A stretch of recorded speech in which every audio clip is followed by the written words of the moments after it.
कोणता का कीर्तनकार असो, पहिल्या दिवशी कीर्तन घ्यायचं म्हणलं की कीर्तनकाराला असं वाटतं की आपल्या प्रतिष्ठेचा थोडा धक्का बसतो काय का बरोबर आहे का नाही. पहिल्या दिवशी कीर्तनकार नाहीच म्हणतो. आणि मला पहिल्या दिवशी कीर्तन घ्यायला जेवढं आवडतं संदीप दादा तेवढं कधीच नाही आवडत. याचं कारण पहिल्या दिवशी कीर्तन रंगलं तरी चालतं आणि पडलं तरी चालतं महाराज.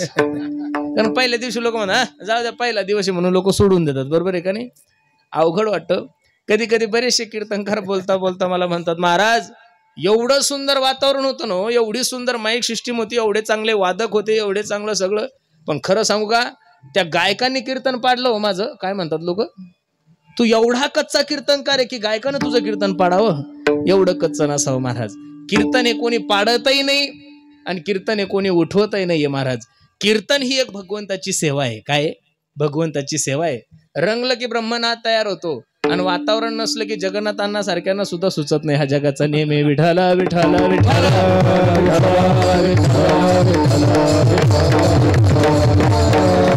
म्हणून खूप गोड नियोजन तुम्ही सर्व मंडळींनी केलं. एलम वस्तीकर मंडळी सर्व, काय गावाचं नाव आपल्या, चांदेगाव, बरोबर आहे का नाही. सर्व पंचक्रोशी मिळून हा भव्य दिव्य स्वरूपाचा पंचमदिनी अखंड हरिनाम सप्ताह आणि त्यामधील पहिल्या दिवसाची सेवा सर्वच महाराज मंडळीकडून, सर्वच आमच्या बंधूंकडून सर्व ही सेवा तुमच्याकडे आलेली आहे, माझ्याकडे आलेली आहे.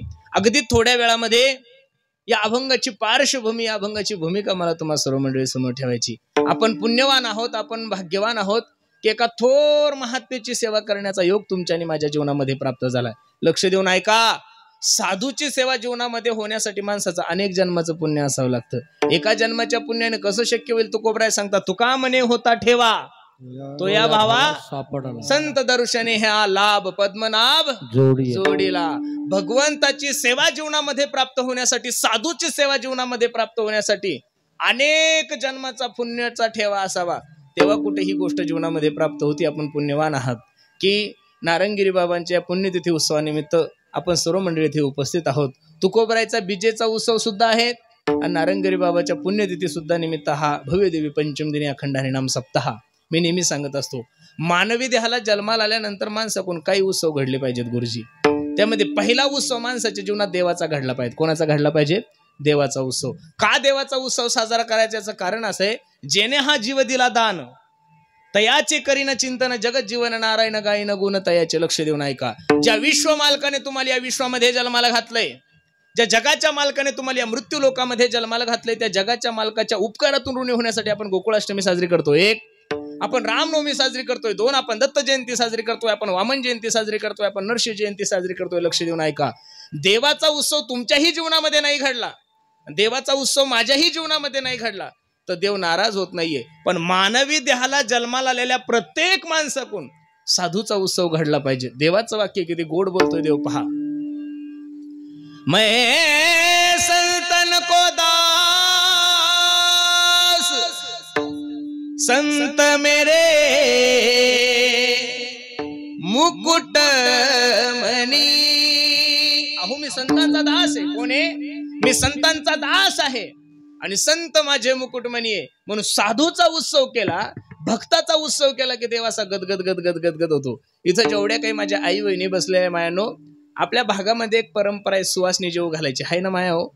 त्याच्यामध्ये दोन प्रकार आहे. एक सौभाग्यवती माईला सुद्धा जेव घालतात, एक आणि छोट्या छोट्या शाळेतल्या मुली जेव घालतात त्याला सुद्धा काय म्हणतात? सुवासनी जेवण घालतात. एका सावकाराच्या बायकोने सुवासनीचं जेवण ठेवलंय महाराज. आज श्रीमंत बाई होती, 10-20 हजाराचा काय घेतला, शालू घेतलेला आहे आणि ज्या 5 मेन सुवासनी आहे त्यांना जेवायला बोलवलं. सुंदर असे चांदीचे ताटे, 56 प्रकारचा भोग आहे आणि एक माय माऊली तिच्या लेकराला घेऊन जेवायला आली. काय आली? जेवायला घेऊन आली. नैवेद्य वाढायच्या अगोदर, पूजा होण्याच्या अगोदर तिच्या लेकरानं काय केलं?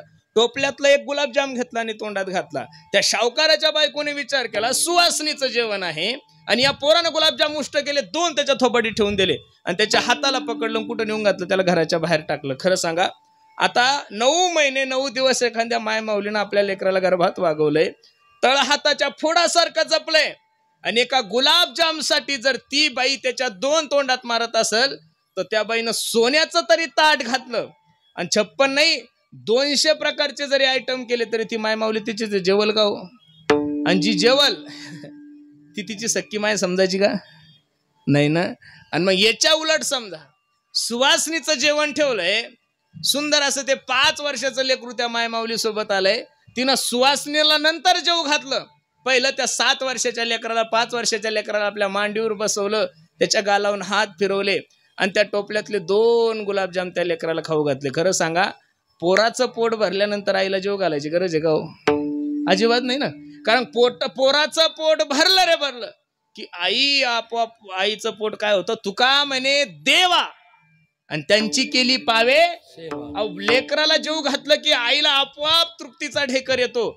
तसं साधूचा उत्सव केला, भक्ताचा उत्सव केला, संताचा उत्सव केला की देव आपोआप तृप्त होतो.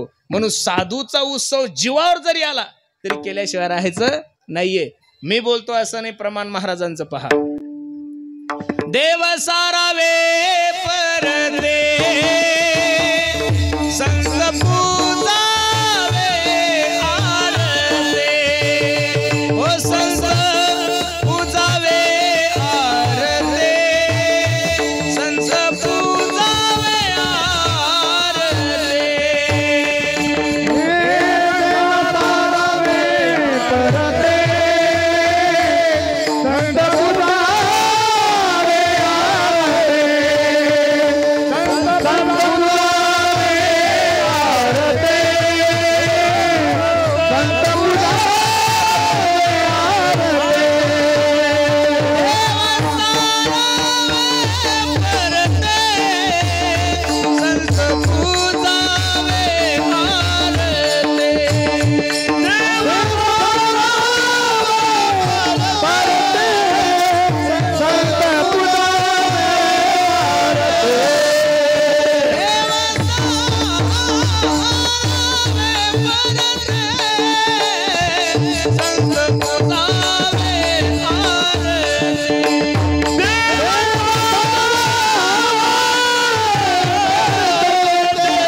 संत पूजावे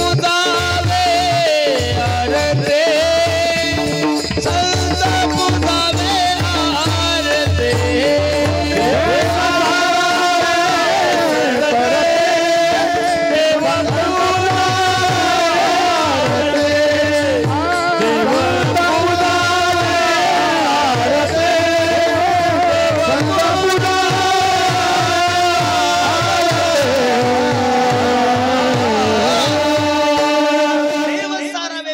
संत पूजावे अर्थे. देवाची पूजा करत असाल, तुम्ही देवाला नैवेद्य दाखवत असाल आणि एखादा महात्मा जर तुमच्या दारात आलाय तर शास्त्र असं सांगताय, तुकोबराय असं सांगतायत की देवाची पूजा बाजूला ठेवा आणि त्या साधूची सेवा करा. तुका म्हणे देवा त्यांची केली पावे सेवा.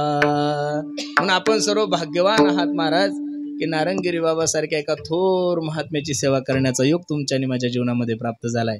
मला वाटतं या मंदिरातल्या ज्या मूर्त्या त्या सुद्धा बाबांनीच बसवलेल्या आहे, बरोबर आहे का नाही? म्हणून आपण त्यांच्या दरबारातच आपण सर्व मंडळी उपस्थित आहोत. मग असे मी आमच्या रंजाळे दादांना त्यांना सांगितलं, म्हणलं मी आळंदीला विद्यार्थी अवस्थेमध्ये असताना बाबांचे 2 कीर्तन वाजवली बरं मी. कारण की त्या चौरंगीनाथ आश्रमाजवळ मी राहिलो होतो. ते माहिती ना, ते गांजाड्याचा आश्रम बघा, तो 24 तास गांजा फुकतात लोक. मी आणि तो पिंपळवाडीचा संभाजी, आम्ही 2 जण त्या आश्रमात राहिलो होतो. आणि मला बाबांविषयी काही माहिती नव्हती, पण संभाजी महाराज या परंपरेतलेच होते आपले नारंगिरी बाबांच्या. त्यांनी मला न्यायचं तिथं. मी 2 कीर्तनं बाबाची वाजवले. पुण्य आहे. आणि आज पुण्यतिथीचा सुद्धा योग माझ्या जीवनामध्ये प्राप्त झालाय. अगदी गोड अभंग मी तुम्हा सर्व मायबापांच्या सेवेसाठी घेतलाय. आमच्या वारकरी संप्रदायाच्या काही परंपरा आहे, त्यामध्ये काही लिखित परंपरा आहे, काही अलिखित परंपरा आहे. त्यामधला हा अलिखित परंपरेतला नियम आहे की पहिल्या दिवशी कीर्तनकाराने नामपर अभंग घ्यावा. हे काही गाथ्यामध्ये वर्णन केलेलं नाहीये, हे काही भागवतात वर्णन केलेलं नाहीये, हे काही ज्ञानेश्वरीमध्ये सुद्धा वर्णन केलेलं नाहीये. पण पूर्वी जे महात्मे आहे, ज्यांनी या वारकरी संप्रदायाची धुरा सांभाळली, अशा थोर महात्म्याने जी परंपरा घालून दिली, तेनीची पंथे चालू जाता. मार्ग दावून गेले आधी दयानिधी, त्यांनी जी परंपरा घालून दिली की पहिल्या दिवशी नामपर अभंग कीर्तनकाराने घ्यावा. म्हणून अगदी गोड अभंग मी तुम्हा सर्व मायबापांच्या सेवेसाठी घेतलाय. आणि अभंग जरी मोठा असला तरी आपल्याला खूप छोटा करून तुमच्या समोर सांगायचा आहे, बरोबर आहे का नाही? ऐका, मानवी देहाची सर्वात मोठी भ्रांती ही आहे, लक्ष देऊन ऐका. मानवी देहाची सर्वात मोठी भ्रांती ही आहे की मनुष्य चिंतन करण्यापेक्षा चिंता जास्त करतो. काय करतो? मनुष्य चिंतन करण्यापेक्षा चिंता जास्त करतो. आणि कशा कशाची चिंता माणसाला सतवते काही सांगता येत नाही. प्रत्येक मनुष्य हा चिंतेत आहे. का चिंता करतोय, कशाची करतो काही कळत नाही, पण सगळं जग चिंतातूर आहे महाराज. मला तर एक कळत नाहीये, सगळ्या लोकांची धावपळच चालू आहे. कशासाठी चालू आहे हे कळत नाही. ज्याच्याकडे काही नाही तेही धावतायचे, आणि ज्याच्याकडे सगळं काही ते सुद्धा धावतच आहे.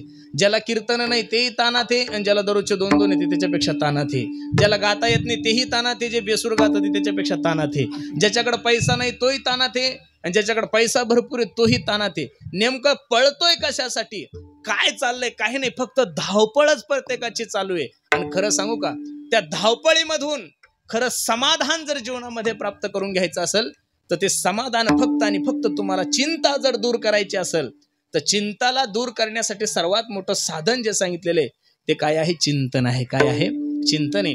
तसं या कलियुगाचं जर आपण वर्णन करायला गेलो तर या कलियुगामध्ये आपण काय करू शकतो महाराज? नाही बाकीचे साधनं तुम्हाला आणि मला शक्य. अरे 2 तास कीर्तन ऐकतोय आपण. किती तास? 2 तास धरा.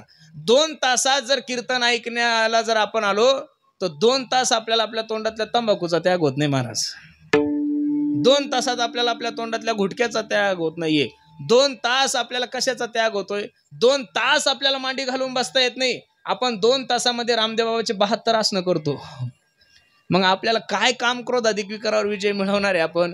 शास्त्र सांगतोय काम सोडा, क्रोध सोडा, लोभ सोडा. अरे साधे साधे व्यसन तुमच्याने माझ्या जीवनातून सुटत नाही. काम क्रोध अधिक विकारावर काय विजय मिळवणार आहे? शास्त्रकारांनी खूप गोड वर्णन केलं. हे बघा, सर्वांना सर्व सोडून जंगलात जाण्याची गरज नाही. 1. सर्वांना साधूही बनण्याची गरज नाही. 2. कोणाला ब्रह्मचारी राहण्याची गरज नाही. 3. कोणाला संन्यासही घेण्याची गरज नाहीये. 3. एक उदाहरण शास्त्रकारांनी दिलं. गवळणीने स्वधर्माचा त्याग नाही केलेला. गवळणीने घराचा त्याग केला नाही, सासू सासऱ्याचा त्याग केला नाही, नवऱ्याचा त्याग केला नाही, लेकरा बाळाचा त्याग केला नाही, तरी सुद्धा गवळणी भगवंताला प्राप्त करू शकले. याचं कारण असं, सोडून जंगलात जाण्याची गरज नाहीये. सर्वांना स्वधर्माचा त्यागही करायचा नाहीये. घरी बसून देवाचं चिंतन करायचंय महाराज. पण कसं शक्य आहे? कलियुगामध्ये माणसाची आयुष्य मर्यादा खूप कमी आहे. अल्प आयुष्य मानव देह शतगणिले ते अर्धरात्र खाये, मध्ये बालत्व पीडा रोग क्षय काय भजनाशी उरले ते पाहेगा. तुम्ही तुमच्या जीवनाची वजाबाकी करा. 100 वर्षाचा आयुष्य दादा तुम्हाला. किती वर्षाचा आयुष्य? 100 मधले 50 झोपीत गेले, खाली किती उरले? बोला गड्यावर लाजू नका. किती उरले डॉक्टर साहेब? 50. 50 मधले 10 वर्ष बालपणात गेले, खाली किती उरले? 40ले 20 वर्ष शिक्षणात गेले, खाली किती उरले? शिक्षण झालं, नोकऱ्याने 5 वर्ष पुरी पाण्यात गेले, खाली किती उरले? हा बावळले लोक, रंजाळे बाबा. अहो शनिवारचे सुद्धा उपवास करायला लागले बायकायसाठी. बरं कोणता देव बायको दिली एवढी अक्कल पाहिजेत का नाही? आता ते जन्माला येतानाच ब्रह्मचारी त्याला बायको मागतात म्हणजे लटकते रे ना रे. अरे बायकोच जर मागायची तर कमीत कमी भगवान श्रीकृष्णाला मागा. त्या बापाची PhD झालेली त्या विषयामध्ये. हनुमंताला बायको मागून कसं जमल? अहो काही भद्रा मारुतीला पायी चालले हो, उघडे जरी गेले तरी बायको भेटणार नाही. उघडे जरी गेले तरी बायको भेटणार नाही. हे 10 वर्ष पोराव. हे बघा मी तुमचा मित्र आहे. मी तुमचा YouTube फ्रेंड आहे, फेसबुक फ्रेंड आहे. मी तुम्हाला नारदाच्या गादीवरून सांगतो, आता तुम्ही लग्नाचे स्वप्न पाहू अजिबात नाही. कारण सर्वे जर केला तर 100 पोरं झालेले आणि 40 पोरं. 100 पोरं आणि 40 पोरी, 60 जण वेटिंगवर आहे. आता कसं करायचं? अजिबात नाही महाराज. मी गुरुजी मी जन्माला येताना प्रारब्ध संघ घेऊन आलेलो आहे.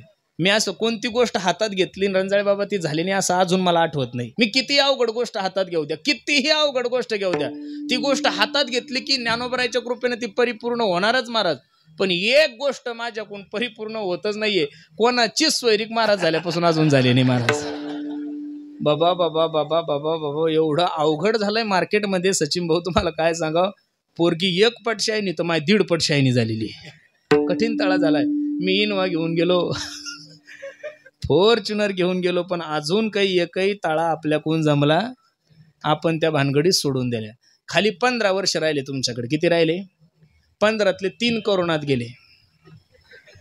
खाली किती उरले? आता 12 वर्षात तुम्ही काय काय करू शकता महाराज? सर्व गोष्टीची गॅरंटी घेता येईल. हा माईक घेण्यासाठीचा या माईकची गॅरंटी आहे. चांगला आयफोन घेण्यासाठीचा त्या आयफोनची गॅरंटी. हा बल्ब घेण्यासाठीच्या बल्बची गॅरंटी आहे. माणसाची काय गॅरंटी? ज्ञानोबराय सांगतात, हे काळानं काळाची तोंडी, घातली लोनियाची उंडी, माशी पाख पाखरी तव हे सरे, क्षण भंगूर जीवन की कलिका, कल प्रात को खिली ना खिली. मग क्षणिक आहे, कधी जाईल काही सांगता येत नाही. मग एवढ्या कमी कालावधीमध्ये आम्ही काय करायचं? शुकाचार्य भगवान राजा परीक्षितीला 12व्या स्कंदामध्ये सांगतात, राजा ऐक, काय करायचं कलियुगामध्ये? यत फलम नास्ति तपसान योगेन समाधीन हातात फलम लभ्यते सम्यक कलोत हरी कीर्तनात. या श्लोकाचं भाष्यांतर करत असताना तुलसीदासजीने किती गोड वर्णन केलंय पहा. कलियुग केवल नाम आधारा, सुमिर सुमिर नर उतरही पारा. कलियुग केवल नाम आधारा, सुमिर सुमिर नर उतरही पारा. या कलियुगामध्ये सर्वात सोपं साधन भगवंताचं चिंतन आहे. लक्ष देऊन ऐका. पहिलं प्रमाण मी तुम्हाला भागवतातलं दिलं 1, दुसरं प्रमाण मी तुम्हाला तुलसीदासजीचं दिलंय 3, आणि तिसरं प्रमाण माझ्या तुकोबरायचं किती गोडे. गमवलंय महाराज आपण संसारासाठी. कशासाठी आलो, काय करतोय, काय नाही, काही कळत नाही. भागवतकाराने भागवत महात्म्यामध्ये एक श्लोक खर्च केला, किती गोडे पहा. काल व्याल मुख ग्राश त्राश निर्नाश हे तवे, श्रीमद भागवतम शास्त्रम कलोकिरेन भाषितम. एक मोठा अजगर आहे गड्यांनो, आणि त्या अजगराच्या मुखामध्ये तुम्हीही बसलेले आहात, आणि त्याच अजगराच्या मुखामध्ये मीही बसलेलो आहोत. आपण कुठपर्यंत सुरक्षित आहोत? जोपर्यंत तो अजगर त्याचं तोंड बंद करत नाहीये. माझी विनंती गड्यांनो, तुम्हाला सर्व गोष्टीची गॅरंटी या जगामध्ये घेता येईल, मानवी देहाची गॅरंटी घेता येत नाही. अवकापातला चहा कपातच असतो, बशीतला बशीत गेला. लोक म्हणे कीर्तनाला होतो ते, पहिली चाल म्हणली त्यानं, लगेच गेलं. अवघड.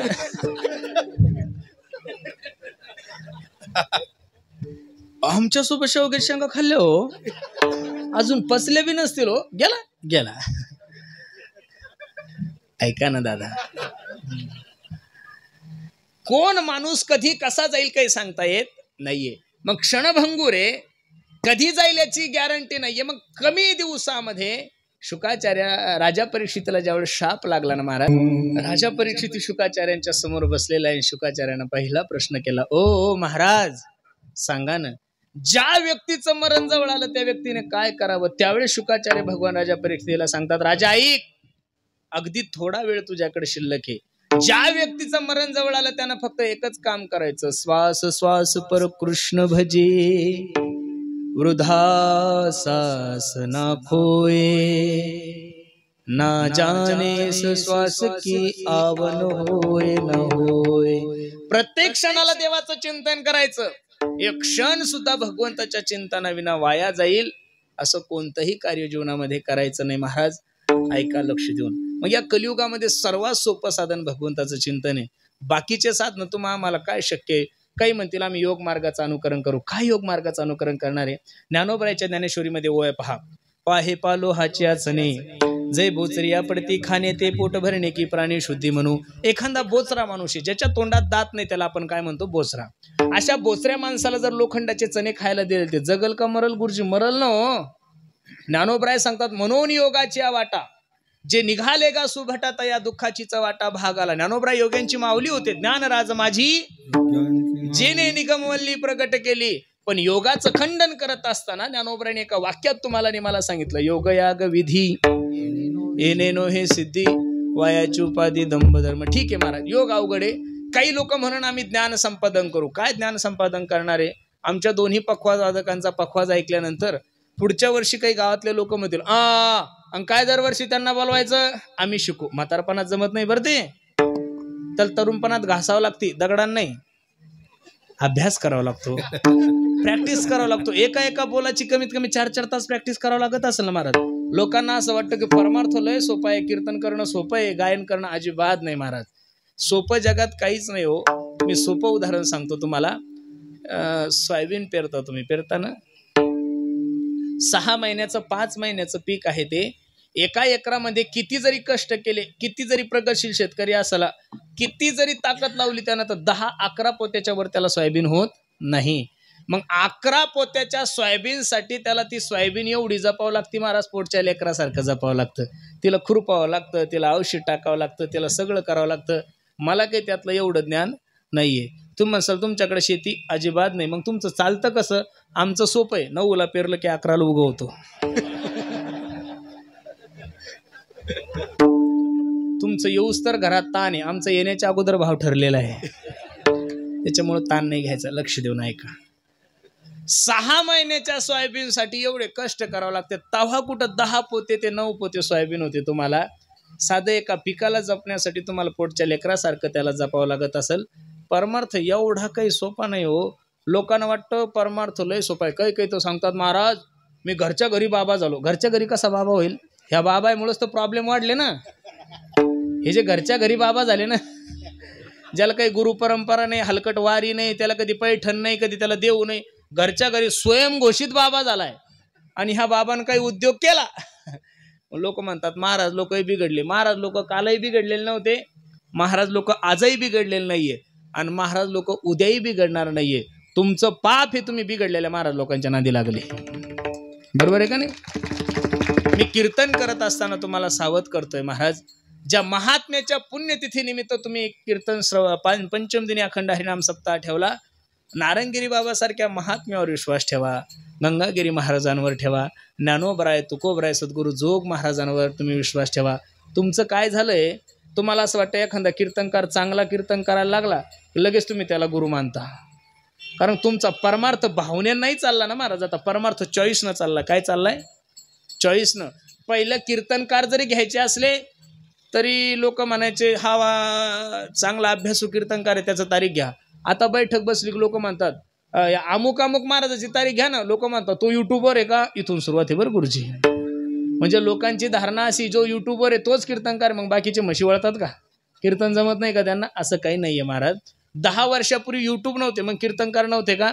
मी अजून तुम्हाला एक मार्केटचा नियम सांगतो. ज्या गोष्टीचं मार्केट जास्त ती गोष्ट बहुतांशी खोटी असते. हा मार्केटचा नियम आहे. मार्केटचा नियम काय आहे? जी गोष्ट डुप्लिकेट आहे त्या गोष्टीचा प्रचार जास्त असतो. म्हणून ज्यांच्या कीर्तनाला समाज जास्त जमतो तो कीर्तनकार लयच बुद्धिमान. असं जर तुमचा धाडस असेल, असा मानस असेल तर तो मानस सोडून द्या. काही गोष्टी प्रारब्धान चालतात, त्याला अभ्यास करायची गरज नाही. विठ्ठल विठ्ठल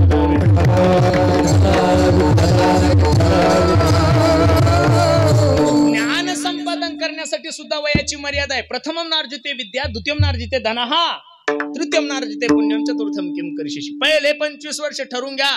कीर्तनकार व्हायचं, गायक व्हायचं, वादक व्हायचं, महाराज व्हायचं, काय व्हायचं ते पहिले 25 वर्ष अभ्यास करा. किती वर्ष? 25 वर्ष. डॉक्टर व्हायचं ना तुम्हाला, 25 वर्ष अभ्यास करा. IAS व्हायचं, IPS व्हायचं, PSI व्हायचं, काय व्हायचं तुम्हाला, राजकीय क्षेत्रातलं काही मोठं पद घ्यायचं असेल तर पहिले 25 वर्ष तुम्ही काय केला पाहिजे? अभ्यास. 25 ते 50 माणसांनी फक्त पैसा कमवायचा. काय कमवायचा? पैसा. मी नाही सांगत, शास्त्र सांगतो. द्वितीयं नार्जिते धनः. दिवसातून 4-4 कीर्तन करायचे काम पडले तरी चालेल रंजाळे बाबा. पैसा कमवायचा म्हणजे कमवायचा, ढिलं पडायचं नाही. कारण धर्म अर्थ काम मोक्ष पुरुषार्थ किती आहे? किती आहे? कोणते कोणते? धर्म अर्थ काम आणि मोक्ष. त्यामधला दुसरा पुरुषार्थ कोणता आहे गुरुजी? कोणता आहे? ज्याच्या जीवनात अर्थ नाही त्याच्या जीवनाला अर्थ नाही. हा, ज्याच्या जीवनात अर्थ नाही त्याला जीवनात अर्थच नाही. ज्याच्याकडे पैसे नाही लोक त्याला जे हरीव घालत नाही. हा जगाचा नाही. मी बोलतो असं आहे का महाराज? धनवंता लागी सर्व मान्यता आहे. हे काय माझ्या बापाचं प्रमाण नाही ना, हे तुकोबरायचं प्रमाण आहे. धनवंता लागी सर्व मान्यता आहे जगी. म्हणून 25 ते 50 कोणी किती का कनेनं आपण पैसा कमवायचा. त्यांना कणू द्या, त्यांना मुळव्याध होऊ शकतो, याच्या पलीकडे दुसरं काहीच होणार नाही. आपण आपलं काम करत राहायचं. बरोबर आहे का नाही? नामस्मरण सोडून, लक्ष देऊन ऐका सर्व परमार्थिक मंडळी आहात तुम्ही, महाराज लोक भरपूर आहेत. भगवंताचं चिंतन सोडून बाकीच्या कोणत्याही गोष्टी तुम्ही व्यवहारामध्ये करायला जा, त्याला पैसा लागतो बरं रंजाळे बाबा. रामकृष्ण हरी म्हणायला फक्त पैसा लागत नाही. बाकी तुम्ही पंगत घ्या पैसे लागतात, मंडप घ्या पैसे लागतात. माईकवाला का दरवेळेस फुकट येणार आहे का तुमच्या तिथं? हा, आम्ही का दरवेळेस फुकट यायचं का? एक वेळेस ठीक आहे. एक वेळेस ठीक आहे ना. आता आमच्या पांडुदात्याचा खूप आग्रह झाला, म्हणजे तारीख पाहिजे पाहिजे पाहिजे म्हणून माझ्या जागेवर सोपानबाला पाठवलं मी आज तिकडं. त्यात जळकोटला कीर्तन होतं. त्यांना म्हणलं जा, हे बघा काही कीर्तन सेवेसाठी करायचे, काही कीर्तन सेवेसाठी करायचे रंजाळे बाबा, काही कीर्तन प्रेमासाठी करायचे, काही कीर्तन नुसते आणि नुसते पैशासाठी करायचे. त्याच्यामध्ये पुढाऱ्याचे वाढदिवस आणि लोकांचे वर्ष श्राद्ध. ताणच घ्यायचा नाही. कावळा शिव ना शिव आपण आपलं 1.5 तास करायचं म्हणजे करायचं. आणि इच्छा नसते ना. पुढाऱ्याच्या वाढदिवसाला काय सांगा महाराज, त्यांना अख्खा तालुका खायला असतो, पण आम्ही सांगतो साहेबासारखा माणूस नाही. म्हणजे हा बी नरकात, साहेब बी नरकात. आणि त्यातल्या त्यात वर्ष श्राद्धाच्या कीर्तनाला तर एवढं नशीब खराब आहे गुरुजी, 100% 100% कीर्तनकार खोटं बोलतात महाराज. ते एवढं दारू पिऊन मेलेलं असतं, आम्ही अभंग घेतो, याच्यासाठी केला होता अट्टहास, द्या सोडून. म्हणून काही कीर्तन प्रेमासाठी करायचे, म्हणून कीर्तन सोडून फक्त पांडू तात्यांच्या प्रेमासाठी ही सेवा आहे बरं महाराजाची. नाही तर मी तसं सेवेत माझा नंबर कुठं लागत नाही. का म्हणून सेवा करायची, 12-12 तास प्रवास करायचा, एवढं काही सोपं नाहीये. लोक म्हणतात तुकोबारायन का पैसे घेतले का, मी त्या काळात नव्हतो, मला सांगू नको. मी 2024 मध्ये, मला आता सांग काय चाललंय ते, बरोबर आहे का नाही? अजिबात नाही. केलं पाहिजेत ना, सेवाही करा. माझी सर्व कीर्तनकारांना विनंती, महाराष्ट्रातल्या कीर्तनाचे पैसे घेण्याबद्दल माझं दुमत नाही, नक्कीच पैसे घ्या, पण त्या पैशातून 70% तुम्ही धर्माचं काम करा, तुम्हाला पाप लागणार नाही. किती? 70% धर्माचं काम करा, तुम्हाला पाप लागणार नाही. पण तुम्ही जर ते घेऊन प्लॉट घ्यायला लागले, एफड्या करायला लागले, तुम्ही जर व्याजानं वाटायला लागले, तर तुम्हाला वयाच्या अगोदर शुगर होणार 1, तिखट न खाता मुळ्यात होणार 2, बीपीचा त्रास सुरू होणार 3, आणि तुम्हाला गोळ्या सुरू होणार 4. कारण धर्माचा पैसा हा धर्मातच गेला पाहिजेत. कशात गेला पाहिजेत? धर्मात गेला पाहिजेत. का नाही धर्माच्या लोकांना पैसे देऊ? आता खरं सांगा, आपलं एवढं मोठं सरलाबेट संस्थान आहे का नाही? आपल्या परिसराचं नाही, अख्ख्या महाराष्ट्राचं वैभव आहे. मी त्या दिवशी नामदेव शास्त्रींकडे गेलो होतो. त्या दिवशी मी आमच्या माऊलींना सांगितलं, मला माऊली, नामदेव शास्त्री एक अशी व्यक्ती आहे, ती कधीच कोणाचं वर्णन करत नाही महाराज. ही वस्तुस्थिती बरं, अजिबात नाही. पण त्या दिवशी मी समोर बसल्यानंतर आमच्या अशा चर्चा सुरू झाल्या. म्हणलं बाबा, तुम्ही सरलाबेटला गेले होते, त्यावेळेस त्यांच्या मुखातून शब्द निघले म्हणे, पुरुषोत्तम, मी अनेक देवस्थानला गेलो गड्या म्हणे, पण सरलाबेटला गेल्यानंतर मला जेवढं प्रसन्न वाटलं तेवढं कुठंच वाटलं नाही. 100 येड्यानं चांगलं म्हणणं हे चांगलं नसतं महाराज. एका शायन्यानं चांगलं म्हणलं पाहिजे, त्याला शायनं म्हणतात, बरोबर आहे का नाही? एवढं सुंदर. आणि मग तिथं आपण किती जरी देणगी दिली, लक्ष देऊन ऐका, साधूची प्रॉपर्टी ही धर्माची प्रॉपर्टी असते. लक्ष देऊन ऐका बरं, साधूची प्रॉपर्टी कोणाची असती? धर्माची असती. तुम्ही रात्री 10 नाही, 11 नाही, 12 वाजता जा बेटावर आणि सांगा, हो मला भूक लागली आहे, ते तुम्हाला भोजन देतील आणि सांगतील, हे बघा ह्या रूम आहे, इथं राहण्याची तुमची व्यवस्था आहे. रात्री 12 वाजता जरी गेले तर धर्माच्या ठिकाणी तुमची राहण्याची व्यवस्था होईल आणि जेवण्याची व्यवस्था होईल. तुमच्या जिल्ह्याचा खासदार असेल, तालुक्याचा आमदार असेल, त्याच्याकडे रात्री 10 वाजता जा आणि त्याला म्हणा, आमदार साहेब भूक लागली. ते तर घरी राहणारच नाही, पण कुत्रे सुद्धा तुम्हाला घरात घेणार. पुढाऱ्यांची प्रॉपर्टी ही स्वतःची प्रॉपर्टी आणि साधूची प्रॉपर्टी कोणाची प्रॉपर्टी आहे? समाजाची प्रॉपर्टी. काय नाही महाराज, त्यांनी किती जरी काही केलं तरी त्यांच्या अंगावर फक्त 2च वस्त्र आहे, एक भगवी लुंगी आणि भगवा अंगावर वस्त्र. याच्या पलीकडे काय असतं महाराज? साधू लोकांचं जीवन, संन्यासी महात्म्याचं जीवन हे तुमच्या आणि माझ्यासाठी असतं, त्यांच्यासाठी काही नाहीये. त्यांना काय मागण पुढं धुरडावळं, गेले की गेले. बरं, असंही काही नाहीये त्या गादीवर बसले म्हणूनच ते श्रेष्ठ आहे, असं काही नका समजू तुम्हाला. हे संन्यासी महात्मे जिथे जातील तिथं गादी निर्माण करतात महाराज. जिथं जातील, अरे आमच्यासारखे येडे जर एवढे प्रसिद्ध होऊ शकतात, तिथं ज्ञानी लोक आहे ना महाराज. आणि विद्वान हा सर्वत्र पूज्यते. विद्वान माणूस कुठेही जा, वाह कुठं जरी गेला तरी वाघच असतो महाराज, बरोबर आहे का नाही? तसा ज्ञानी मनुष्य, विद्वान मनुष्य, तुम्ही त्याला डोंगरात नेऊन घाला, एखाद्या जंगलामध्ये नेऊन घाला, जंगलाला सुद्धा मंगलमय करायची ताकद महात्म्यामध्ये असते. विठाला विठाला विठाला विठाला विठाला विठाला विठाला. म्हणून बाकी नाही काही ध्यानात राहिलं तरी द्वितीयम नार्जिते धन. हा, पण पैसा कमवत असताना शास्त्रकारांनी सांगितलं, जोडोनिया धन उत्तम उदास विचारे वेच करी. कोणाचे मुंडके मोडू नका, कोणाची दलालकी खाऊ नका, कोणाचं कमिशन खाऊ नका, 2% खाऊ नका, 4% खाऊ नका. कशी प्रगती होईल आपली? मित्राकडूनच जर कमिशन खाल्लं सचिन भाऊ, तर प्रगती होईल? अजिबात होणार नाही महाराज. हा मित्राचा शाप नाही, हा देवाचा शाप आहे, बरोबर आहे का नाही? ऐका, लक्ष देऊन. तुम्ही तिकडे पाहू नका, माझ्याकडे पहा. लोकांना डाऊट येण्याची दाट शक्यता आहे. म्हणून द्वितीयम नार्जिते धनहा, द्वितीयम नार्जिते धनहा, तृतीयम नार्जिते पुण्यम. 50च्या नंतर थांबून जा, 50च्या नंतर थांबलं पाहिजेत. अरे लोकांनी तुम्हाला थांबवण्यापेक्षा तुम्ही थांबा ना. दशरथाचा एक केस पांढरा झाल्यानंतर दशरथाने प्रभू रामचंद्राला गादी दिली होती. आपलं टकल पडलं तरी घर सोडेन आपण. टोप बसवतो तरी म्हणतो मी अजून तरुणच आहे. आता तुला चालता येणं तरी तू तरुणच आहे का? थांब की आता, थांबलं पाहिजे. परमार्थ असेल, राजकारण असेल, कुठं का असे ना, लोकांनी आपल्याला त्यागण्यापेक्षा आपण त्यागलं पाहिजे सगळं. म्हणून द्वितीयम न अर्जते धनः तृतीयम न अर्जते पुण्यम. 50 ते 75 वर्षापर्यंत फक्त देवाचं चिंतन करायचं. आणि जर या 3 अवस्थेमध्ये या 3 गोष्टी नाही घडल्या तर चतुर्थम किम करिष्यसि. मग महाराज ज्ञानही अवघडे, योगही अवघडे. काही लोक म्हणतील आम्ही कर्मकांड करू, कर्मकांडही अवघडे. यज्ञाधिक कर्म करू, यज्ञाधिक कर्मही अवघडे. मग महाराज आम्ही करायचं काय? करायचं काय? या कलियुगामध्ये सर्वात सोपं साधन काय आहे ते जगद्गुरु तुकोबराय अभंगाच्या पहिल्या चरणात.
किती जरी पाप केलं तर वाल्या कोळ्या इतकं पाप करणार आहे का महाराज आपण?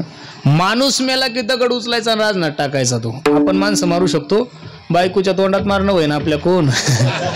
आपण काय माणसं मारणार आहे? आपल्या कोण ते शक्य नाहीये. माणूस मेला की दगड उचलायचा आणि राजनाथ टाकायचा. असे 7 राजन भरले होते महाराज. नारदजी भेटल्यानंतर नारदजीने 2 मिनिटाचा सत्संग, हे वाल्या, ज्यांच्यासाठी एवढं अनिष्ट मार्गाचं वर्तन करतोय, ज्यांच्यासाठी एवढं पाप कर्म करतोय, यातलं कोणी तुझ्या शेवटी कामी येणार नाही. बरं एवढा भावला महाराज तो सत्संग अंतकरणाला. कोडियाची कीर्ती वाढली गहन, केले रामायण रामा आधी, बोलिला वाल्मिक तैसेची करीन, वरतून दाबीन नामा म्हणे. द्या सोडून वाल्या कोळ्याचं. आजा मेळे एवढं पाप करणार आहे आपण. एवढं पाप केलं महाराज एका वेश्येसोबत लग्न करून, तिच्यासोबत काय करू लागला? संसार करू लागला. त्याचं पोरग जन्माला आलं आणि त्या पोराचं नाव आहे नारायण. काय? नारायण. यम नेण्यासाठी आला. कोण नेण्यासाठी आला? यम नेण्यासाठी आला. लेकरू खेळतय म्हणून लेकराला आवाज दिला, ए नारायण. आवाज पोराला दिला होता, देवाला नव्हता दिला. कोणाला आवाज दिला होता? पोराला. पण विश्वाचा मालक येऊन आजा मेळ्याचा काय केलाय? उद्धार केलाय. मला एवढंच सांगायचं, अनंत ज्यांनी जीवनभर पाप केलंय अशा पाप करणाऱ्या माणसाचं सुद्धा भगवंतानी काय केलाय? उद्धार केलाय. आपण तेवढे पापी नाहीये, आपण तेवढे भ्रष्टाचारी सुद्धा नाहीये. आपण सर्व शेतकरी बांधव आहे. शेतकरी काय भ्रष्टाचार करू शकतो महाराज? काय करता तुम्ही भ्रष्टाचार? लयतले 10 लिटर मध्ये अर्धा लिटर पाणी, याच्यापेक्षा काय भ्रष्टाचार आहे आपला? याच्यापेक्षा काय नाही ना महाराज. काय काय पाण्यात दूध टाकून विकतात. आपण लयतले 10 लिटर मध्ये अर्धा लिटर पाणी. काय शेतकरी भ्रष्टाचार करू शकतो? काही नाही महाराज. शेतकऱ्याचा सगळ्यात मोठा भ्रष्टाचार म्हणजे कापूस विकताना कापसावर पाणी शिपणं, हा सगळ्यात मोठा भ्रष्टाचार. याच्यापेक्षा दुसरा भ्रष्टाचार शेतकरी करू शकत नाहीये. आणि पापही काय करू शकतो? झालं तर तुमच्याने माझ्याकडून वाचिक पाप होऊ शकतं, बरोबर आहे का नाही? मानसिक शारीरिक तर पाप तुमच्याकडून होत नाही, माझ्याकडूनही होत नाहीये. मग निश्चित आपण जर भगवंताचं चिंतन केलं तर तुकोबराय सांगतात, जळतील पापे जन्मांतरीचे. अजून एका ठिकाणी तुकोबराय, तुम्ही आहे त्या ठिकाणी देवाचं चिंतन करा. काळ वेळ नाम उच्चारिता नाही, दोन्ही पक्ष पाही. किती सवलत दिलेली साधू संतांनी. जेवढी साधू संतांनी सबसिडी दिली तेवढी कोणत्या सरकारने दिली? हरी बोला देता, हरी बोला घेता, उठता बैसता हरी बोला, हरी बोला भांडता, हरी बोला कांडता, सर्व कार्य करिता हरी बोला. नाथ बाबाने तर याच्या पुढचं सांगून दिलं महाराज. न लगे तीर्थाचे भ्रमण, न लगे दंडन मुंडन हो, न लगे पंचाग्नी साधन, तुम्ही आठवा मधुसूदना, तुम्ही वासुदेव वासुदेव म्हणा, तुम्ही वासुदेव वासुदेव म्हणा. न लगे तीर्थाचे भ्रमण, न लगे दंडन मुंडन, न लगे पंचाग्नी साधन, तुम्ही आठवा मधुसूदना. कुठं जाण्याची गरज नाही. शबरी माता कुठे गेल्या होत्या? कुठंच नाही. मातंग ऋषीने शबरी आई साहेबाला सांगितलं होतं, शबरी तुझी सेवा पाहून मी प्रसन्न आहे ग, तुझी भक्ती पाहून मी प्रसन्न आहे, काळजी करू नको. जगाचा मालक प्रभू रामचंद्र भगवान परमात्मा तुला भेट देणार आहे. त्या दिवसापासून 14 वर्ष वाट पाहिली. किती वर्ष वाट पाहिली? तुम्हाला तर असं वाटतं एक कीर्तन ऐकलं म्हणजे देव आपल्या घरी सालानच राहिला पाहिजे. एवढं सोपं आहे का? म्हणजे परमार्थ लोक एवढा कसा हलक्यात घेतात मला काही कळत नाही महाराज. असं वाटतं एवढं सोपं नाही हो महाराज, अजिबात नाहीये. कसं शक्य होईल? काहीतरी कालावधी घालावा लागेल ना महाराज. एकदम कसं शक्य होईल? अजिबात नाहीये. डॉक्टर साहेब तुम्ही तुमच्या क्षेत्रामध्ये आता एवढं सुंदर हॉस्पिटल टाकलं, एवढ्या मोठ्या पोस्टवर गेले, एकाच वर्षात गेले का हो तुम्ही? कमीत कमी वयाचे 30 वर्ष घालवले का नाही तुम्ही? 30 वर्ष अभ्यास केल्यानंतर आता कुठं त्यांचं काय झालं? हॉस्पिटल झालं. आता कुठं त्यांच्याकडे पेशंट यायला लागले, आता कुठं त्यांचं नाव झालं. साधं एक MD व्हायचं असेल, MBBS ही काही लगे लय मोठी पदवी असंही काही नाही महाराज. MD होण्यासाठी, MBBS होण्यासाठी माणसाला जर 30-30 वर्ष अभ्यास करावा लागतो, तर देवासाठी काहीतरी कालावधी सचिन भाऊ सोपं. बरं आपला परमार्थ मोठा धडाचा आहे. आपण लयच धार्मिक आहे असा जर आव्हानात असेल तर चुकीचं आहे ना. शनिवारच्या दिवशी मारुती रायाला जर नारळ फोडायला गेलो, ते नारळ जर कवळलंच निघलं असं गोरपान एकदम गोड, तर एवढा सुद्धा तुकडा ठेवत नाही त्या बिचाऱ्या हनुमंताला, त्याच्या दाढीतही बसत नाही.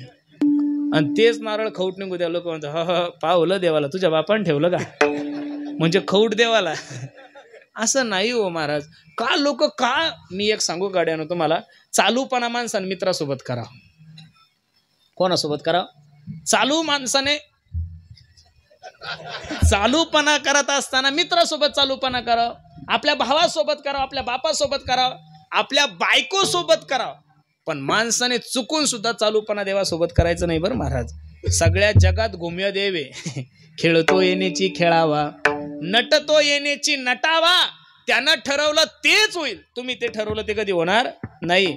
आणि आपण जे ठरवतो ते जर झालं असतं, देवाची किंमत नसती राहिली औरंगजेब बाबा. प्रत्येक माणसाला प्रत्येक गोष्ट मनासारखी कशी भेटेल बघा, तुम्ही भेटतच नाही.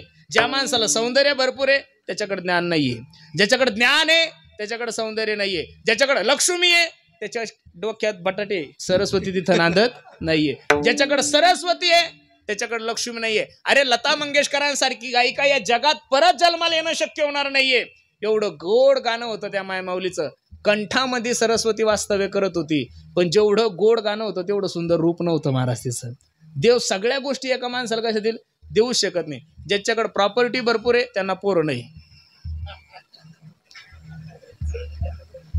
ज्यांच्याकडे पैसा भरपूर त्यांना पोरं.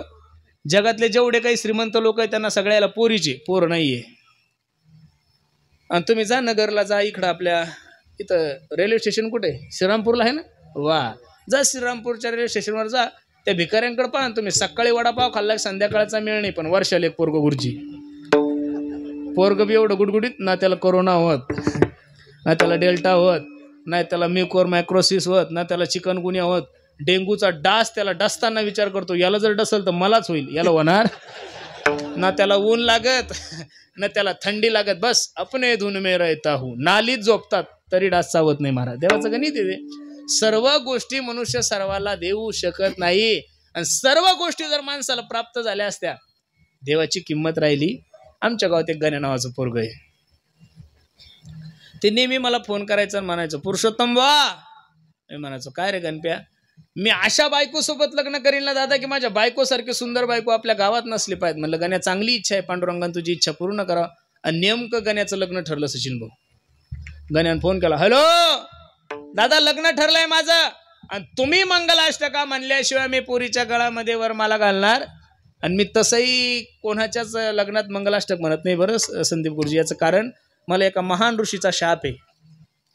मी ज्याच्या लग्नात 4 मंगलाष्टका म्हणल्या त्याचं फक्त 4च महिने टिकलं. ज्याच्या 2 म्हणल्या त्याचं दुसऱ्या महिन्यातच उणगडलं. त्याच्यामुळे आपण मंगलाष्टका म्हणत नाही. 7:30चं लग्न होतं, बरोबर मी टायमावर पोहोचलो, शेवटची मंगलाष्टक चालू होती. आली लगन घटी समीप नवरा, घेऊन यावा घरा. बामणान माझ्याकडे पाहिलं, मला म्हण माझ्याकडे माईक देऊ. तरी पण बामणाला कुठं करमतंय, बामणान दिलाच माईक माझ्या हातात. दैव लग्नम सुरदम देव ताराबलम चंद्रबलम देव विद्याबलम चंद्रबलम देव लक्ष्मीपती देव. झालं, लग्न झालं. मग गावचा महाराज म्हणल्यानंतर जय हरी राम राम श्याम श्याम शेल्प्या घेण्यात 20 मिनिटं गेले. आणि मी गण्याकडे गेलो, गण्याच्या हातात हात दिला. म्हणलं, गण्या अभिनंदन, एवढ्या मोठ्या दुष्काळात तो लग्न होणं म्हणजे भाग्यवान आहे तू. गण्याला म्हणलं, कुठे रे तुझी बायको? म्हणे तिकडे. चाल म्हणलं, मला घेऊन तिची ओळख करून दे. आणि गण्या मला सोबत घेऊन गेला आणि त्याच्या बायकोकडे घेऊन गेला. खोटं सांगत नाही, असं काळं डांबर टाकलं देवानं त्याच्या नशिबात की काला मीन्स काला, फक्त दातच पांढरे होते. गण्याला म्हणलं, गण्या हे कसं आहे? म्हणे हे असंच आहे, जे पाहिजे ते भेटत आणि नकोय ते भेटल्याशिवाय राहत नाही. म्हणून देवानं प्रत्येकाला कुठं ना कुठं तरी अपूर्ण ठेवलेलंच आहे. परिपूर्ण देवानं कोणाला केलं नाहीये. म्हणून सर्वांना माझी विनंती आहे, परमार्थ करत असताना परमार्थ आवडीनं करा गड्यांनो. आवडीने भावे हरी नाम घेसी. कसं आवडीने भावे? पहिलं तर तुमच्या एलमोस्तीकरांना द्यावे तेवढे धन्यवाद. तुम्ही खूप सुंदर नियोजन केलं. पहिलं कीर्तन ठेवलं, नंतर पांडू दाद्या सगळ्यात मोठा आवडता प्लॅन तुमचा. केलं कीर्तन, नंतर पुढच्या वर्षी पहिलं जेवण ठेवा. 7 ते 9 जेवण ठेवा, 9 ते 11 कीर्तन. मी नारदाच्या गादीवरून सांगतो, इथं फक्त 7, 5, 3 दशकांचा मेळा. बस एवढे सापडले तर मोठ्या मुश्किलीने. आता काही लोकांना कीर्तन ऐकायची इच्छा नाही गुरुजी, पण कीर्तन संपल्याशिवाय जेवण नाही ना, म्हणून इच्छा नसली तरी बसून राहा नाही. बरोबर आहे का नाही? म्हणून कुठं जाण्याची गरज नाहीये. महाराज सांगतात, न लगती साया असं जावे वनांतरा, सुखे येतो घरा. तुम्ही फक्त एका ठिकाणी बसा. शबरी मातेनं सुद्धा तेच केलं. 14 वर्ष प्रभू रामचंद्राची वाट पाहिली. जगाच्या मालकानं काय केलं? शबरी मातेचा काय केला? उद्धार केला. महाराज सांगतात, कुठेही जाऊ नका, ठाईच बैसोनी करा एक चित्त, आवडे अनंत आळवावा. शेवटी तुकोबराय हुशारच होते महाराज, घातला शब्द आवडे. परमार्थ खूप वाढलाय महाराज, पण दिवसांदिवस परमार्थातली आवड कमी झाली, परमार्थातलं प्रेम कमी झालं आणि परमार्थातला भाव कमी झाला. परमार्थ ही गोष्ट भावनेची आहे, परमार्थ ही गोष्ट प्रेमाची आहे. भाव बळे आकळे एरविना, भावे गावे गीत शुद्ध करोनिया, अंतरीची घेतो गोडी, पाहे जोडी भावाची. म्हणून सर्वांना माझी विनंती, भगवंताचं चिंतन करा महाराज. त्या देवाला विनंती करा, खूप दयावान आहे हो माझा जगाचा मालक. मानवी देहाला जन्माला आलेल्या माणसानं माणसाकडून कधी अपेक्षा करूच नाही गुरुजी, कारण मनुष्य तुमच्या अपेक्षा नाही पूर्ण करू शकत. याचं कारण जगातले प्रत्येक जीव देवाना अपूर्ण ठेवलेले, परिपूर्ण फक्त संत आणि भगवंत आहे. बरोबर आहे का नाही? परिपूर्ण कोण आहे? संत आणि भगवंत. त्या देवाला तुम्ही सांगा, देवा माझी संसार रूपी नौका तू एकदा पैल तीराला ने. तुम्ही म्हणायला काय हरकत आहे? म्हणा ना त्याला.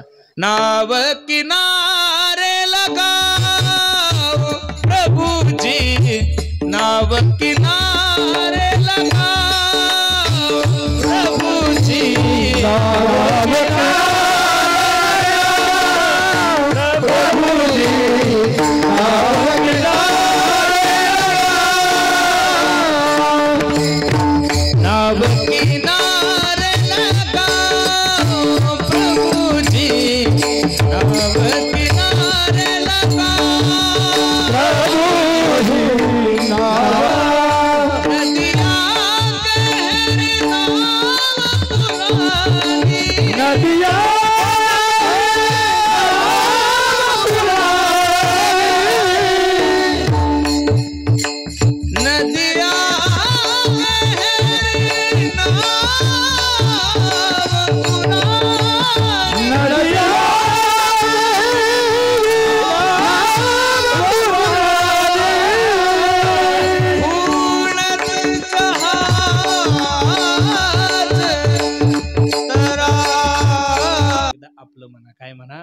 एकदा तुम्ही त्याला, अरे लग्न झाल्यानंतर फक्त आपली बायको आपल्या नावाचं मंगळसूत्र घालते गड्या गळ्यामध्ये. काय करते? आपल्या नावाचं मंगळसूत्र घालते ना आपल्या नावाचं कुंकू लावते. बस. तुम्ही किती जरी धार्मिक असले तर फक्त जसं बैलाला एक वेळेस बैल पोळ्याच्या दिवशी पुजतात, तसं मकर संक्रांतीला एकदा तुमचं दर्शन घेते, तसं वर्षभर दर्शन सुद्धा आपलं घेत. तरी मनुष्य त्या बायकोसाठी काय करत नाही महाराज.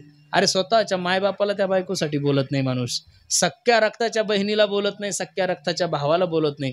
काय केलंय कोणाच्या बायकोने कोणासाठी? अमृत आणलं का सचिन भाऊ? नाहीये. फक्त गळ्यामध्ये काय घातलं? मंगळसूत्र घातलं आणि कुंकू लावलं. तिनं फक्त 10-5 हजार लोकांमध्ये एवढंच सांगितलं, काय माझं सर्वस्व जीवन मी तुमच्या चरणी काय केलंय? अर्पण केलंय. तिला कळलं आता माझ्या बापाचं नाव काढून माझ्या जीवनात येणारं सुख सुद्धा कोणासोबत आहे? याच्यासोबत आहे. आणि येणारं दुःख सुद्धा याच्यासोबत आहे. कोरोनाच्या काळात कंपन्या बंद होत्या. दुःख बायकोला होतं का माणसाला होतं? माणसालाच होतं. कीर्तनं बंद होते. कोणाला दुःख होतं? रंजाळे बाबा आपल्याला दुःख होतं. बायकायला काही ताण नाही महाराज. तिनं फक्त एकच केलंय ना, तुमच्या नावाचं काय केलंय? मंगळसूत्र घातलंय, तुमच्या नावाचं कुंकू लावलं. संपलं माझं उदाहरण. तसं एकदा माझ्या पांडुरंगाची माळ गळ्यामध्ये घाला आणि त्याच्या नावाचा गोपीचंदन लावा आणि एकदा तुम्ही फक्त प्रेमानं त्याला एकदा म्हणा, देव माझा, देव माझा, देव माझा, माझा देव माझा, मी देवाचा, हीच माझी सत्यावाचा, देव माझा, देव माझा, देव माझा, माझा देव माझा, मी देवाचा. एकदा म्हणून पान देव तुम्ही असं म्हणणारच नाही, बायको माझी, लेकर संपलं. मग नको त्या गोष्टीला आपलं म्हणलं की धनानी भूमो पश्वश्य गोष्टी नारी गृहदारी जनस्मशाने देहेश्चितायाम परलोक मार्गे कर्मानुगो गच्छति जीव एका. म्हणून कुठं जाऊ नका. आवडे अनंत आळवावा, आवडीनं परमार्थ करा. देवावर नक्की विश्वास ठेवा. निश्चित माझा जगाचा मालक ही संसार रूपी नौका तुमची पैल तीराला नेल्याशिवाय राहणार नाही. विठो न लगते सायास जावे वनांतरा, सुखे तो करा नारायण ठाईच बैसोनी करा एक चित्त. आवडे अनंत आळवावा. पण कोणत्या देवाचं चिंतन करायचं? राम कृष्ण हरी विठ्ठल केशवा मंत्र हा जपावा सर्व काळ. वारकरी संप्रदायामध्ये एकाच मंत्राला मानलेले. कोणतं? रामकृष्ण हरी. तुकोबरायचा मंत्र आहे ना. बाबाजी आपुले सांगितले नाम, मंत्र दिला राम कृष्ण हरी. बाबाजी आपुले सांगितले नाम, बाबाजी आपुले सांगितले नाम, बाबाजी आपुले सांगितले नाम, मंत्र दिला राम कृष्ण हरी. भगवंताचं चिंतन केलं आणि माणूस वाया गेला असा माणूसच नाही. नाम घेता वाया गेला ऐसा कोणी ऐकेला. माझे गुरुजी मला दररोज नेहमी सांगतात, पुरुषोत्तम देवाचं चिंतन केलं की मनुष्य वाया जाऊ शकत नाही. पूर्वीचे लोक म्हणत होते की गाईचं शेण पडलं की ते माती घेऊन उठतं. काय घेऊन उठतं? मग गाईचं शेण जर खाली पडलं तर ते माती घेऊन उठत असेल, देवाचं केलेलं चिंतन कसं वाया जाईल? पेढा हसत हसत खा, पेढा गोडच आहे. आणि झोपीत खाल्ल्यावर कसा आहे पोराव? आणि रडत रडत खाल्ल्यावर, रडत रडत खाल्ला तरी गोडच आहे, हसत हसत खाल्ला तरी गोडच आहे, आणि झोपीत खाल्ला तरी. देवाचं चिंतन कोणत्याही भावनेनं करा आणि कसंही करा, निश्चित तुम्हाला देवाची कृपा झाल्याशिवाय राहणार नाही. इथं जेवढ्या काही माझ्या आई बहिणी आलेल्या मायांनो, फक्त खोटं नका बोलू. आपण भगवान भोलेनाथाच्या बजरंगबलीच्या दरबारात बसलेले. खरं सांगा, इथं एखादी तरी माय माऊली अशी असेल ना हो, तिचा नवरा दारू पेत असेल? हात वर करा बरं. अख्ख्या चांदेगावमध्ये एकही बेवडा नाही तुमच्या? अरे बाप रे बाप. मग तर राष्ट्रपती पुरस्कार द्यायला पाहिजे तुमच्या गावाला. रंजाळे बाबा, अख्ख्या परिसरामध्ये एक बेवडा नाही? अरे बाबा बाबा बाबा बाबा बाबा, कस काय विसरलं आपलं गाव मग? असं ऐका माया, ऐका, मी तुमचं लेकरू म्हणून सांगतो तुम्हाला. तुम्हाला असं वाटतं ना तुमच्या नवऱ्याने दारू सोडावी, अजिबात तुम्ही मान नका हलू. मी मानसशास्त्राचा तज्ज्ञ आहे. कोण माणूस कसा आहे मी चेहरा पाहून सांगू शकतो बरं सचिन भाऊ. कोण माणूस कडू आहे चेहरा पाहून सांगू शकतो. कोण माणूस पैसे घेतले परत देत नाही चेहरा पाहून सांगू शकतो मी. कोण माणूस कुचकाय चेहरा पाहून सांगू शकतो. कोण तोंडावर दादा दादा मागं काड्या करतं चेहरा पाहून सांगू शकतो. दररोज माणसाचं वळतो ना मी, दुसरं काय महाराज, 24 तास माणसात आहे. मानसशास्त्राचा तज्ज्ञ आहे मी. तुम्ही अजिबात मानाय नका हलू, हात नका वर करू. तुम्ही बायचान्स माझं ऐकून हात वर करायला जासाल ते बावळं इकडं बसेल असेल, मी कीर्तन संपल्यावर निघून जाईल. हानत आणत घरी नेईल तुम्हाला ते. अजिबात हात वर करायचा नाही. मग तुम्हाला असं वाटतं की नाही तुमच्या नवऱ्याने दारू सोडावी, मी सांगतो त्या मंत्राचा फक्त 2 महिने जप करा. मी काही बागेश्वर धाम नाहीये, काही पर्ची पाहत नाही, मी काही तसा बाबा नाही. त्यांच्यावर बजरंग बलीची कृपा आहे. मी एवढा मोठा अधिकारी माणूस नाहीये. मी एक साधा वारकरी संप्रदायाचा सेवक आहे. प्रत्येक मायमाऊलीला स्वयंपाक करायला किती वेळ लागतो? 1 तास लागतो मायाव. किती वेळ लागतो? किती? 1 तास. त्या 1 तासामध्ये तुमच्या हाताला काम आहे, डोळ्याला काम आहे, पायाला काम आहे. खरं सांगा, स्वयंपाक सुरू झाल्यापासून स्वयंपाक संपेपर्यंत तुमच्या तोंडाला काय काम आहे? उद्यापासून करून तर बघा. रुपया ॲडव्हान्स घेत नाही मी, 1 रुपया नाही. जोपर्यंत तुमचा नवरा दारू सोडत नाही 1 रुपयालाही मला ओळखू नका. हा, सुटल्यानंतर काय तुम्हाला 2-4 एकर माझ्या नावावर करायची चांगली काळीची मी नाही म्हणणार नाही. ऐका, उठल्याबरोबर प्रत्येक मायमाऊलीला स्वयंपाक करायला 1 तास लागतो. किती? स्वयंपाक सुरू झाल्यापासून स्वयंपाक संपेपर्यंत मोबाईलवर खेळू नका, कोणाला बोलू नका. फक्त पांडुरंगाचं ध्यान करा. आणि स्वयंपाक सुरू झाला की रामकृष्ण हरी, रामकृष्ण हरी, रामकृष्ण हरी, रामकृष्ण हरी, रामकृष्ण हरी, असं जर 1 तास भजन केलं माया होतं 5000 वेळेस नामस्मरण होतं. किती वेळेस होतं? 5000.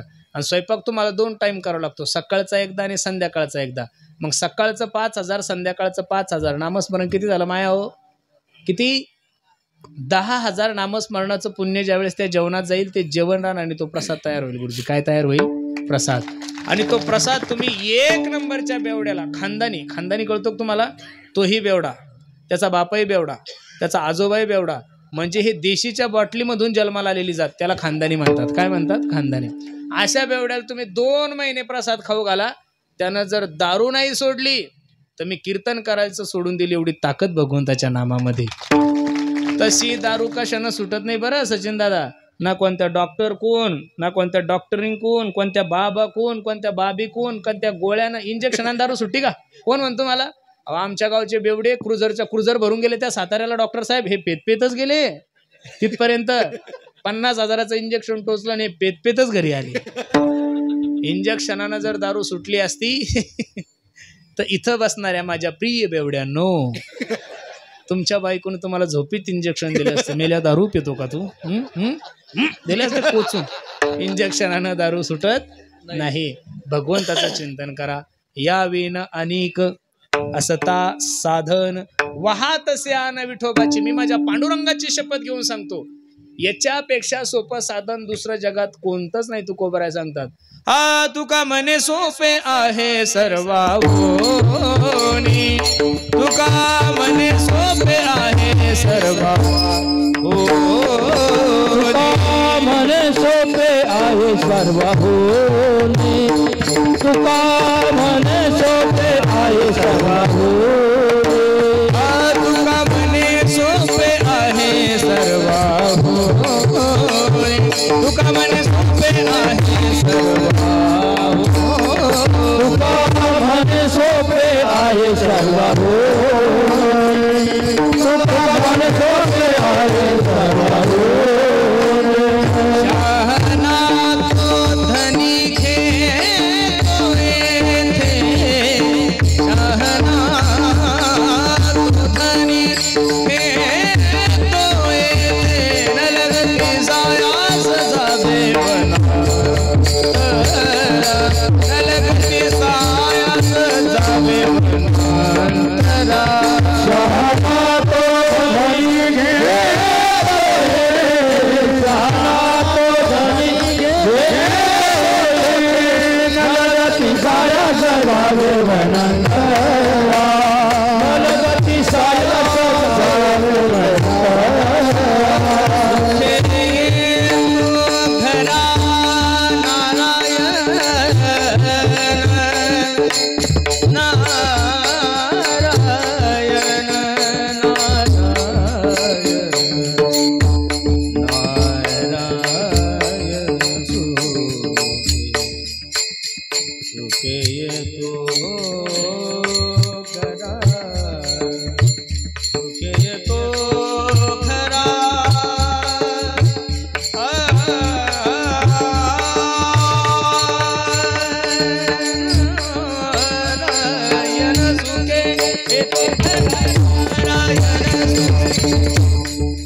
तुका म्हणे सोपे आहे सर्वाहुनी, शहाणा तो धनी घेतो येते.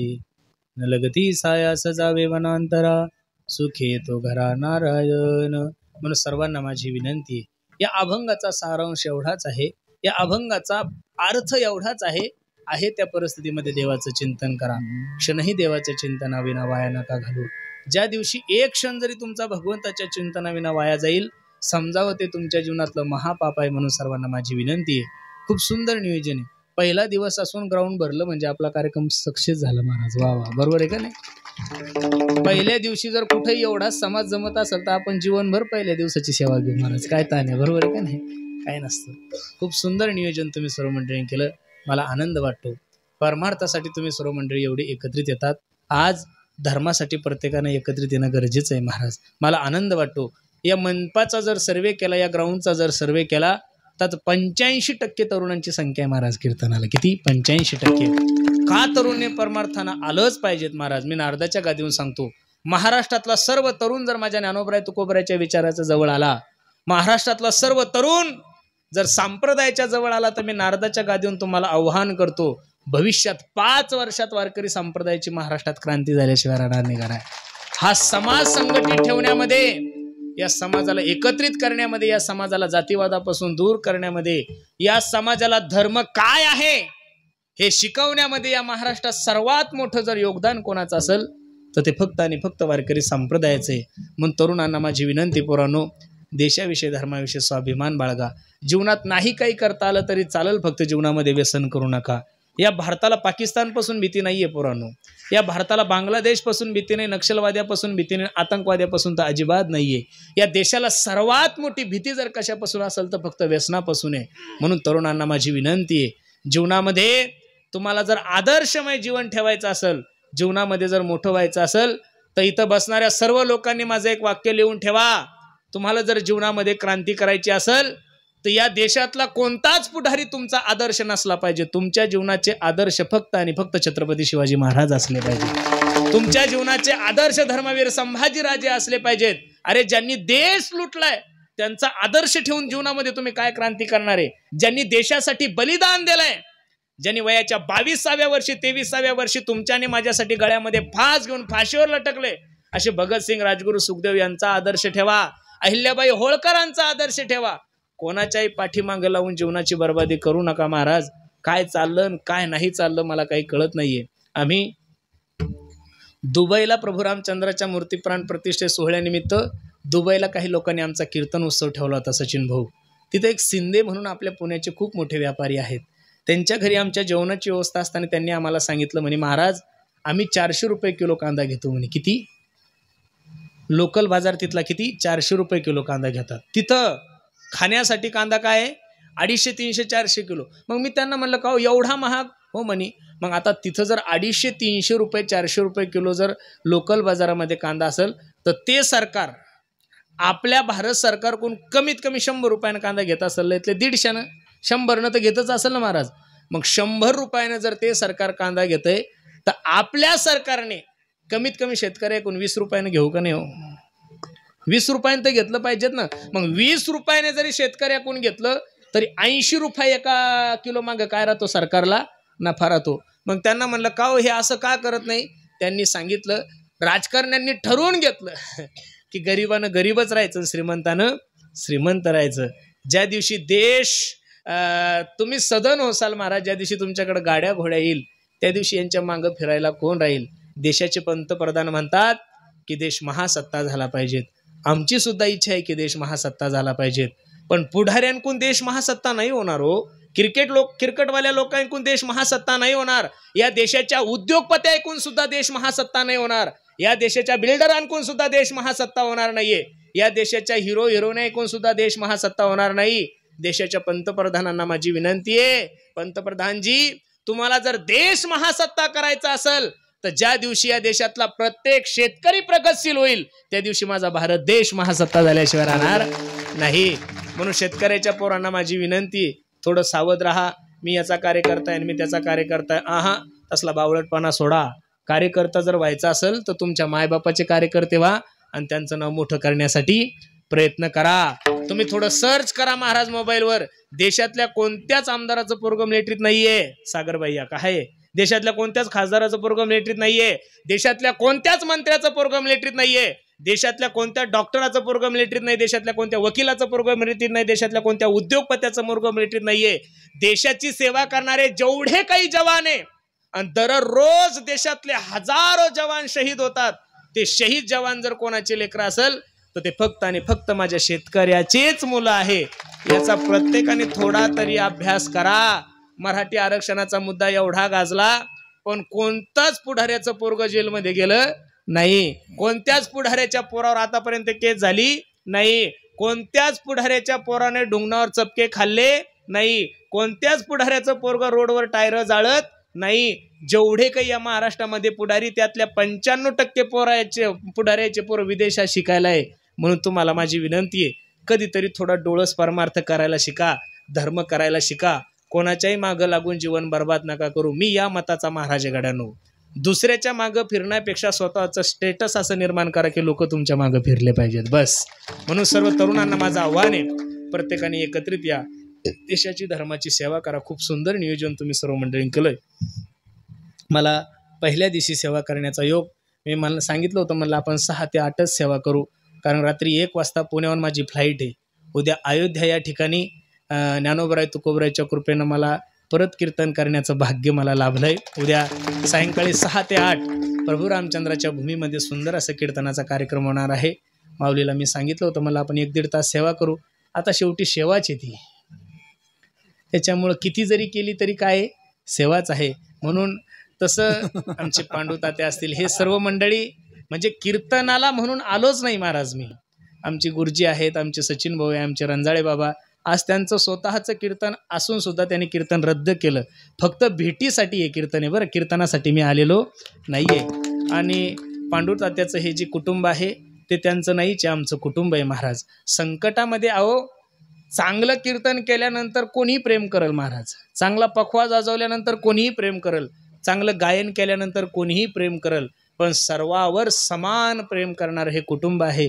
तिथं वरची रूम फक्त आपल्यासाठीच येते, गेस्ट हाऊस, बरोबर आहे का नाही. कधी या, आणि माता मावल्या तर काम देणो आहे महाराज, अन्नपूर्ण आहे, कधीही जा, जेवणाची राहण्याची व्यवस्था. म्हणून पांडू तात्यांच्या प्रेमास्तव आमच्या गुंजाळ माऊलीने खूप आग्रह केला. गुंजाळ माऊलींच्या पत्नीला कॅन्सर झाल्यानंतर कमीत कमी 2 वर्ष पांडू तात्याची नवी गाडी गुंजाळ माऊलींच्या ताब्यात होती बरं महाराज. कोण देत आहे कोणाला, काही नाही महाराज. अहो रुपया लोक चहा पाजत नाही हो महाराज, काहीतरी नारंगिरी बाबांची कृपा आहे महाराज या कुटुंबावर निश्चित. म्हणून वारकऱ्या लोकांची एवढी सेवा हे कुटुंब करतंय. म्हणून तुमच्या सेवेतून ऋणी होण्यासाठी मी आज तुमच्या सेवेसाठी आलेलो आहे. म्हणून आमचे गुरुजी सुद्धा आहेत. आता गुरुजीचं कीर्तन परवा दिवशी, तरी गुरुजी आज आले. हे सर्व मंडळी आम्ही एका कुटुंबातले आहोत. जरी विभाग वेगळा वेगळा असला तरी सक्का भाऊ जसा भावावर प्रेम करत नाही त्या पद्धतीने प्रेम करणारे हे सर्व मंडळी आहेत. म्हणून या मंडळीच्या दर्शनासाठी आजची ही सेवा मी घेतली. तसं तर काय दररोज रोडनंच जातो, हे कोण असतो तो ती कोण असतो, पण भेट होत नाही धावपळीच्या युगामध्ये. म्हणून आज तुम्हा सर्व मायबापाच्या दर्शनाचा योग माझ्या जीवनामध्ये प्राप्त झाला. म्हणून पुनश्च एकदा सर्वांच्या चरणी मी माझा माथा ठेवतो. जाता जाता सर्वांना छोटीशी विनंती करतो, प्रत्येकाने देशाविषयी धर्माविषयी स्वाभिमान बाळगा. प्रत्येकानं आपल्या आई वडिलाची सेवा करा. मी नेहमी सांगतो, स्वामी तिन्ही जगाचा आई विना भिकारी, स्वामी तिन्ही जगाचा आई विना भिकारी. आई माझी मायेचा सागर, दिला तिने जीवनाला आकार. तळपत्या उन्हात आणि रखरखत्या रानात, राहिली समाजासाठी तू ग कष्टाच्या घामात. कधी मिळेल मुठभर घास, कधी घडे तिला उपवास. ओल्या मातीतून चालताना तुडविले काट्याचे फास. आई माझी मायेचा सागर, दिला तिने जीवनाला आकार. म्हणून पुन्हा एकदा सर्वांच्या चरणी मी माझा माता ठेवतो, विराम देतो. जे बरोबर आहे ते ज्ञानोबर आहे, तुकोबर आहे, चुकीचं असेल माझ्या बुद्धीचे दोष. जाता जाता सर्वांना एक छोटीशी विनंती आहे. आम्ही ज्या परिसरामध्ये वावरतो त्या परिसरामध्ये एक छोटीशी गोशाळा सांभाळतोय. तुम्ही म्हणसाल काही पैसे वगैरे मागता का महाराज? अजिबात तसलं काही मनात पाप नका आणू. पण त्या गाईची सेवा करण्यासाठी, त्या गाईचं रक्षण करण्यासाठी आमच्या पाचपोर बाबांनी सांगितलं, लोकांना पैसे मागण्यापेक्षा अशी काही व्यवस्था निर्माण करा की पैसेही मागायचे नाही, गाईची सेवाही झाली पाहिजे. त्या गाईच्या याच्यामधून सुंदर वारकरी अगरबत्ती आम्ही तयार करतो. समोर क्रीटा गाडी उभी आहे. प्रत्येकानं भोजन करा, घरी जाताना एक अगरबत्तीचा पुडा घेऊन जा. तुम्ही म्हणसाल महाराज का घेऊन जा? त्याच्यातून जो पैसा येईल तो निश्चित गोमातेच्या चाऱ्यासाठी आणि पाण्यासाठी जाईल. त्यातला एकही रुपया माझ्या कुटुंबासाठी जाणार नाही. हे सर्वच मंडळी आमच्या चोखोबराच्या सप्त्याला आलेले. सचिन भाऊ, कीर्तनाचं थोडं मानधन मी जास्तच घेतो, म्हणजे थोडं जास्तच घेतो, बरोबर आहे का नाही? पण आतापर्यंत जेवढा काही कीर्तनाचा पैसा घेतला त्यातून अजून स्वतःचं घर नाही बांधलं. 1 गुंठासुद्धा 1.5 गुंठासुद्धा जागा नसेल महाराज. वडिलांनी बांधलेलं तेच घर आहे. त्यातला जेवढा काही पैसा आला तेवढ्या पैशाचं चोखोबरायचं कमीत कमी 3 ते 4 कोटी रुपयाचं मंदिर बांधलंय. म्हणून धर्माचं काम करत असताना एखादा मनुष्य किती पैसे घेतो हे बघण्यापेक्षा त्या पैशाचं करतो काय हा महत्त्वाचा मुद्दा आहे. म्हणून प्रत्येकानं अगरबत्तीची पुडी घेऊन जा. त्यातून येणारा पैसा निश्चित गोमातेच्या चाऱ्यासाठी आणि पाण्यासाठी जाईल. पुन्हा एकदा गायक वादक सर्वच महाराज मंडळी आमचा विकास आहे. विकासदादाच्याही चरणी मी माझा माता ठेवतो, ज्यांच्यामुळे तुमच्या दर्शनाचा योग आला. माझे परम मित्र आमचे गुंजाळ माऊली, आमच्या पांडू तात्यांमुळेच तुमच्या दर्शनाचा योग आला. सचिन भाऊ, आमच्या गुंजाळ माऊलीमुळेच हा दुग्ध शर्करा योग आहे, बरोबर आहे का नाही? म्हणून माऊलींनाही द्यावे तेवढे धन्यवाद. आवर्जून आज आपल्या कार्यक्रमाची शोभा वाढवण्यासाठी आमचे सागर भैया बेग, राष्ट्रीय श्रीराम संघ राष्ट्रीय अध्यक्ष श्रीरामपूर दादाही कार्यक्रमासाठी उपस्थित आहेत. धर्मासाठी बरंचसं त्यांचं योगदान आहे, धर्माचं कार्य करत आहेत. ज्याला ज्याला ज्याच्या पद्धतीनं जसं जसं होईल तसं त्याने धर्माचं कार्य केलं पाहिजे. धर्म जिंकला, जगला तरच तुम्ही जगसाल. धर्म जर जगला नाही तर तुम्ही जगू शकत. आज तुम्ही एवढ्या बहुसंख्येने कीर्तनासाठी उपस्थित आहात. तसं जर प्रत्येकानं दररोज म्हणलं मी हिंदू आहे आणि हिंदुस्तान माझा देश आहे, तर मी नारदाच्या गादीहून सांगतो भविष्यात 5 वर्षात हा भारत देश हिंदू राष्ट्र झाल्याशिवाय राहणार नाही. म्हणून पुनश्च सर्वांच्या चरणी मी माझा माता ठेवतो, वाणीला पूर्ण विराम देतो. ज्ञानेश्वर